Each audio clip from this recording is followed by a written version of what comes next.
Do you love your wife? Yes. Right? Prove it.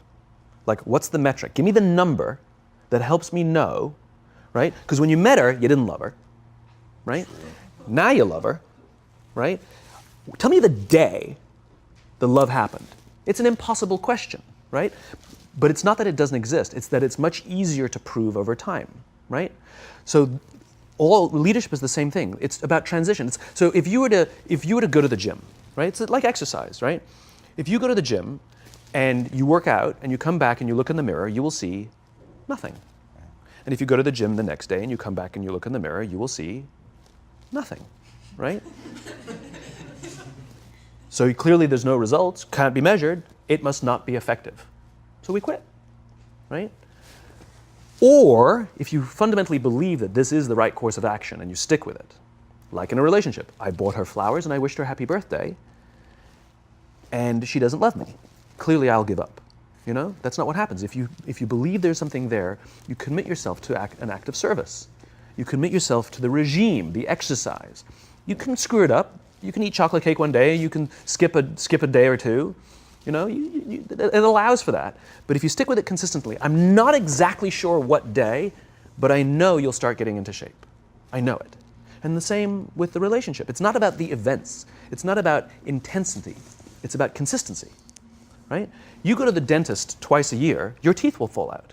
You have to brush your teeth every day for 2 minutes. What does brushing your teeth twice a day for 2 minutes do? Nothing. Unless you do it every day, twice a day for 2 minutes.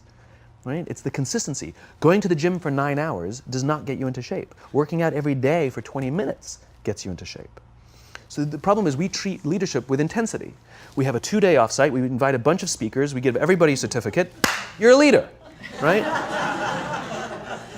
Those things are like going to the dentist. They're very important. They're good for reminding us or getting us back on track, learning new lessons. But it's the daily practice of all the monotonous, little, boring things like brushing your teeth that matter the most.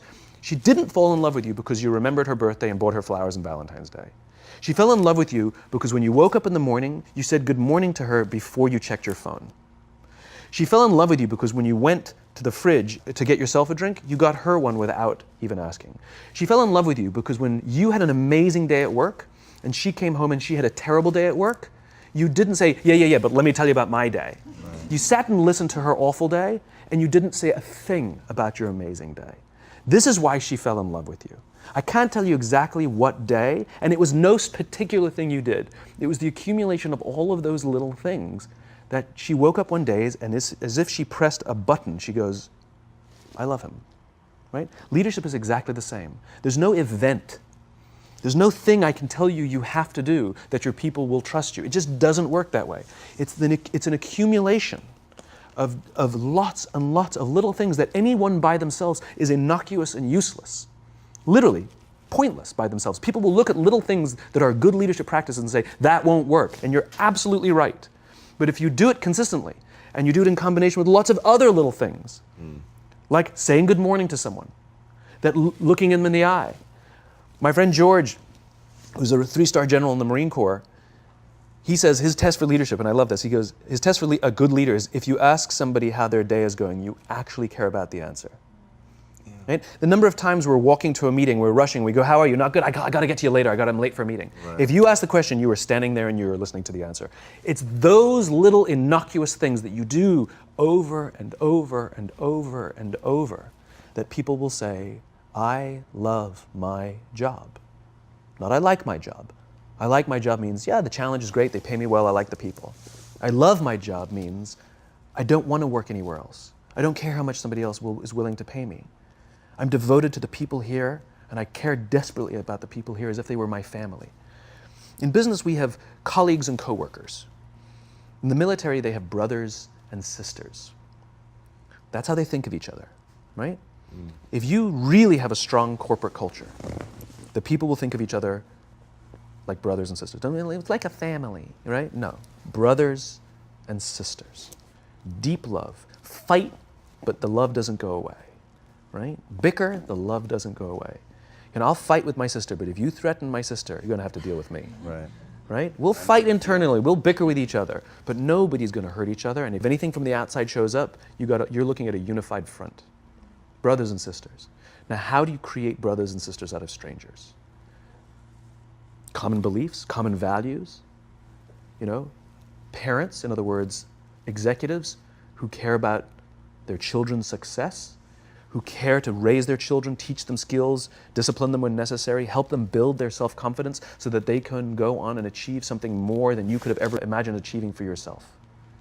That's leadership, an absolute love and devotion for the people who've committed their lives to this enterprise. That's such a brilliant reframe. It's so simple and so beautiful and unbelievably hard work. It is and it isn't.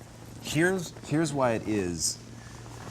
You said it. It's hard to measure, right? It's hard for me to show. It's hard to measure in the short term. It's very easy to measure in the long term. Over the long term, the traditional metrics will go up. All your revenues, profits, market share, the traditional metrics will go up, and more importantly, they'll go up more stably, right? You will be able to weather hard times better because the people will come together, they won't abandon ship, right?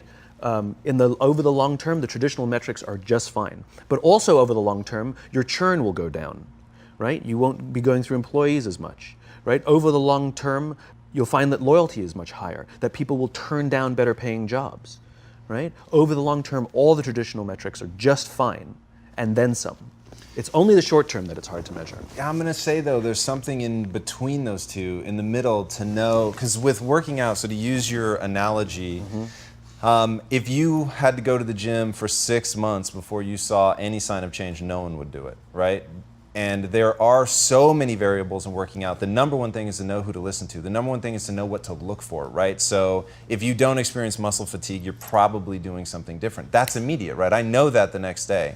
If you experience muscle fatigue and don't notice any change within a few weeks, you're probably not eating right. So there really are things that you can look at because you're doing the damage to the muscle, but you're not giving your body the nutrients that you need to actually build the structure back up. All that's still true. So I'm sitting here thinking, can it really be as simple as, like, I have a growing belief that part of what you could write down as a leader's job is to connect. Now, how do we connect? You've given some very simple examples, and they're all incredibly real. Asking somebody how their day is and actually waiting to hear the answer and caring about what the answer is. Time spent together, right? I couldn't have a very effective relationship with my wife if there actually isn't time together. And one of the things that I have personally struggled with is, as the organization has grown, just time with any individual becomes more and more difficult. And so then you start focusing on, okay, wait, it's just about creating the environment. But as you lose touch with the real sense of, like, I know this person and I can see when they're having a bad day, and really leveraging, like, what we have as humans, and this is why your teachings are so powerful, is you wrap it in the truth of the human experience. You wrap it in how humans really connect, like looking at each other, sensing that, like, hey, this is either hitting or it's not, like, all of that stuff is super, super real. And as an organization, to be able to find ways in that middle ground where it's like, I'm pretty sure this is working, and I really believe in it at a macro level. But I just want to know, because there's so many paths, right? And you could nudge sort of one way or the other to create something that, and maybe it's as simple as, here's one I am using this right now. The amount of laughter I hear in the office. Maybe that's dumb, I don't know. But I'm really doing it. And I really think all day, like, how much laughter have I heard today? And I feel like when everyone is making really taking an effort to connect with each other, to provide empathy and all that, there's a lowering of people's defenses, and just a sort of natural outpouring of that is joking around. And so you hear this laughter bubble, and when things get really tense and stressful, I literally feel like you could have a decibel meter and just feel it coming down. Yeah, I mean, look, it's a human thing.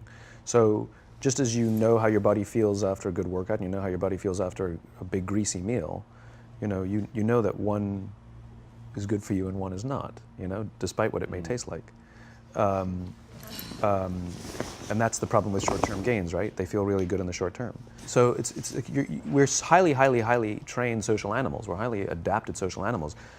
We can feel social awkwardness, and we can feel when things are going well. You can sense it. You say you have this sense of laughter, around the office. Like, we don't walk around with blinders. We're like I said, we're made to do this. That's why we can assess if somebody's trustworthy or not. That's why we keep our walls and we're like, oh, yeah, his results are great, but I wouldn't trust him, right?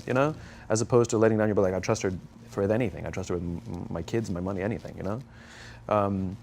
So we're highly attuned animals, and so we're good at sensing it. But I will say there is a caveat to your metric of laughter, which is a decent one, is that scale breaks things, right, in human beings. As I said before, we're not made for populations bigger than about 150-ish. It's called Dunbar's number. Robin Dunbar, a professor from Cambridge University, theorized that we cannot maintain more than about 150 close relationships. And the way he defined a close relationship is, if you're at a bar with a bunch of friends and somebody comes in, would you ask that person to join you or not? And it's about 150 that we would ask them to come join us. Right. And if you think about the reason, that actually makes perfect sense, which is there's two limiting factors. One is time. If you only gave 2 minutes to every person you know, you'd make no close friends. And the other one is memory. You just can't remember everybody.